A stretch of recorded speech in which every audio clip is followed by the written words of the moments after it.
Ya, selamat bertemu dalam mata kuliah pengantar MICE dan event. Dalam video pertama ini saya akan menjelaskan tentang industri MICE itu sendiri. Jadi ada dua jenis perjalanan wisata ya yang kita kenal di industri ini. Yang pertama itu leisure tourism. Nah, yang kedua adalah business tourism. Jadi MICE ini adalah satu industri yang berkembang dalam jenis bisnis tourism tersebut. Bisnis tourism itu melibatkan orang-orang yang bepergian untuk tujuan-tujuan yang masih terkait dengan pekerjaan mereka. Nah, sebetulnya jenis perjalanan seperti ini adalah yang lebih awal dikenal oleh manusia sebelum adanya leisure tourism. Jadi orang-orang di masa-masa awal juga sudah bepergian ke negara-negara lain untuk melakukan perdagangan.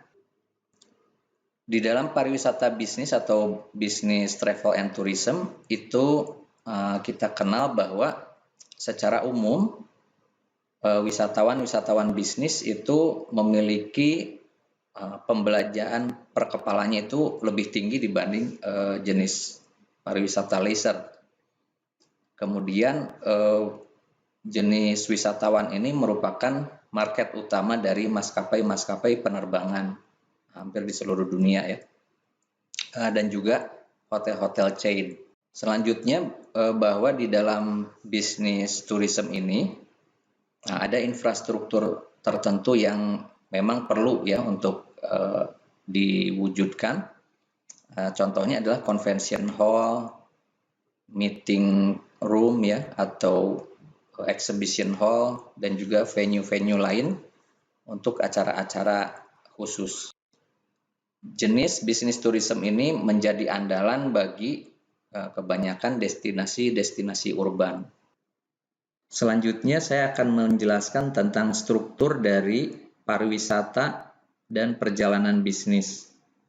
Sebetulnya hampir sama dengan leisure tourism yang dijelaskan pada video lainnya, yaitu adanya demand, supply, dan intermediary. Jadi intermediary ini adalah perantara. Hanya yang membedakan adalah dalam sisi demand, konsumen atau customer di dalam wisata bisnis itu umumnya adalah perusahaan-perusahaan atau asosiasi-asosiasi. Memang ada beberapa juga yang berupa individu, tetapi ini sangat jarang. Karena biasanya individu-individu ini lebih banyak melakukan perjalanan leisure. Kemudian dari sisi supply itu hampir sama dengan leisure tourism, yaitu ada transport operator ya. Kemudian ada akomodasi, restoran, hotel. Kemudian ada juga tourist attraction atau atraksi wisata atau daya tarik wisata. Serta ada juga layanan-layanan lainnya. Namun yang membedakan dengan leisure tourism adalah dalam pariwisata bisnis ini ada fasilitas-fasilitas khusus yang menjadi ciri khas. Yaitu contohnya adalah yang seperti disebutkan tadi, ada convention hall, exhibition hall, atau venue-venue lain tempat diselenggarakannya acara-acara secara khusus. Kemudian dalam aspek intermediary, kita melihat juga ada perbedaan, walaupun peran yang dimainkan kurang lebih sama dengan apa yang dimainkan dalam intermediary di leisure tourism. Nah, di sini kita mengenal adanya business travel agent, kemudian ada event management company, ada incentive travel agency, conference handling agency, destination marketing and management agency. Nah, namun yang lebih dikenal di Indonesia itu ada PCO, Professional Convention Organizer, atau juga ada PEO, Professional Event Organizer. Mereka memiliki peran yang sama sebagai intermediary, seperti halnya intermediary di dalam leisure tourism. Nah, lalu bagaimana perbandingan antara wisatawan bisnis dengan wisatawan leisure? Nah, ini ada hal yang menarik bahwa pada akhirnya bisnis traveler ya atau wisatawan bisnis itu akan menjadi leisure traveler juga setelah urusan-urusan mereka yang terkait dengan pekerjaan itu selesai. Jadi di sebuah destinasi setelah selesai acara yang terkait pekerjaannya, maka wisatawan bisnis akan menjadi wisatawan leisure juga.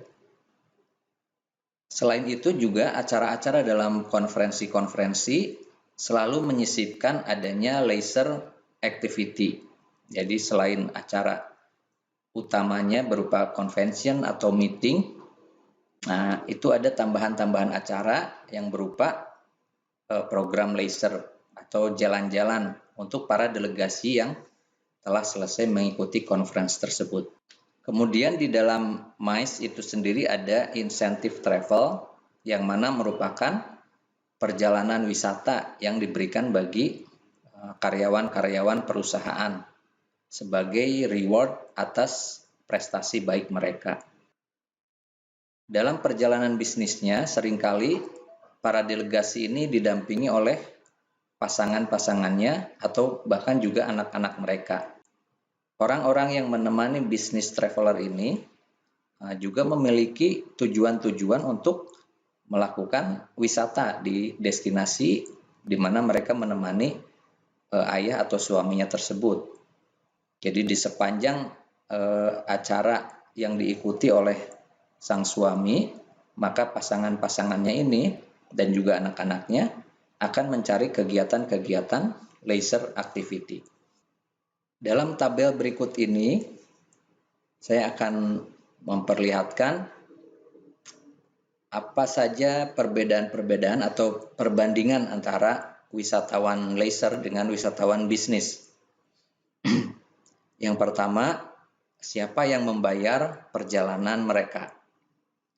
Dalam leisure tourism, yang membayar perjalanannya adalah wisatawan itu sendiri. Mungkin dari hasil tabungannya atau dari hasil menyisihkan gajinya sehari-hari. Namun di dalam bisnis tourism, bukan wisatawan itu atau traveler itu yang membayar perjalanannya, namun adalah perusahaannya.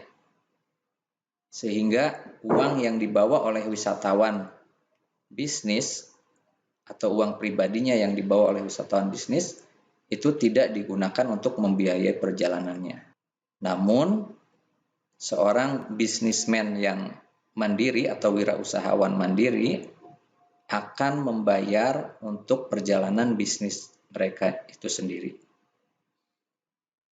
Kemudian yang kedua, siapa yang menentukan destinasi yang ditujunya? Dalam leisure tourism itu adalah wisatawan itu sendiri.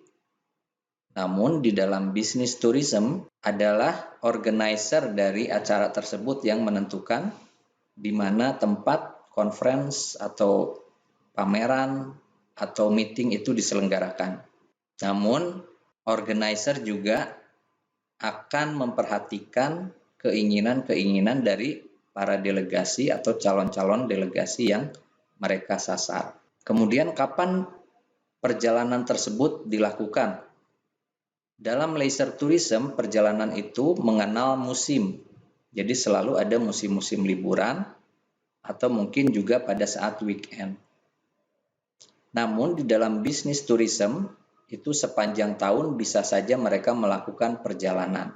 Karena perjalanan yang dilakukan bukan perjalanan untuk liburan, tapi terkait dengan pekerjaan mereka. Namun pada bulan-bulan Juli dan Agustus itu selalu dihindari oleh para pelaku bisnis tourism. Karena di sana adalah musim-musim libur di mana destinasi-destinasi akan menjadi sangat padat. Ya, selanjutnya adalah periode antara waktu persiapan ya, mulai dari booking sampai ke pelaksanaan kegiatannya. Itu di dalam leisure tourism biasanya dilakukan beberapa bulan sebelumnya atau bahkan ada juga yang setahun sebelumnya ya. dari waktu membooking liburan itu sampai ke liburannya dijalankan. Kemudian di dalam bisnis tourism itu bisa saja lebih pendek ya, lebih singkat. Nah, jadi kita mengadakan acara itu mungkin 2-3 bulan yang akan datang, bookingannya sudah dilakukan dari 2-3 bulan sebelumnya. Jadi bisa saja sangat pendek gitu waktu periode bookingnya kepada waktu pelaksanaan. Nah, kadang-kadang ada acara-acara yang diumumkannya mungkin 2 atau 3 minggu sebelum acara dilaksanakan langsung menerima bookingan. Nah, tetapi untuk beberapa acara yang besar ya, major conference atau konferensi yang besar, tentu saja karena perlu persiapan yang lebih banyak, maka periode bookingnya juga bisa berbulan-bulan sebelumnya atau bahkan 1 tahun atau beberapa tahun sebelumnya. Lalu siapa yang melakukan perjalanan di dalam leisure tourism dan business tourism? Di dalam leisure tourism yang melakukan perjalanan adalah siapapun yang memiliki waktu luang dan juga memiliki anggarannya. Nah, tetapi di dalam business tourism yang melakukan perjalanan adalah siapa saja yang ditugaskan oleh perusahaan. Jadi tidak menentukan sendiri, tapi akan sangat tergantung pada perusahaan yang menunjuknya atau asosiasi yang menugaskan si business traveler itu. Tetapi ada juga beberapa bisnis trip ya yang ditemani oleh pasangan-pasangannya. Nah, jadi bisa sekaligus gitu ya dilakukan di dalam bisnis tourism. Seorang delegasi itu ditemani misalnya oleh pasangannya atau bahkan mungkin anak-anaknya. Nah, sehingga sekalian melakukan bisnis tourism, keluarganya juga bisa melakukan leisure tourism pada saat yang sama. Nah, lalu jenis destinasi apa yang dituju?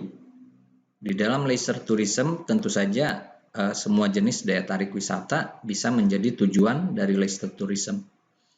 Mulai dari pantai, perkotaan, pegunungan, sampai ke perdesaan. Tetapi di dalam bisnis tourism yang utamanya adalah perkotaan ya, kota-kota besar, karena di sanalah tempat fasilitas-fasilitas dan infrastruktur yang mendukung bisnis tourism itu berada.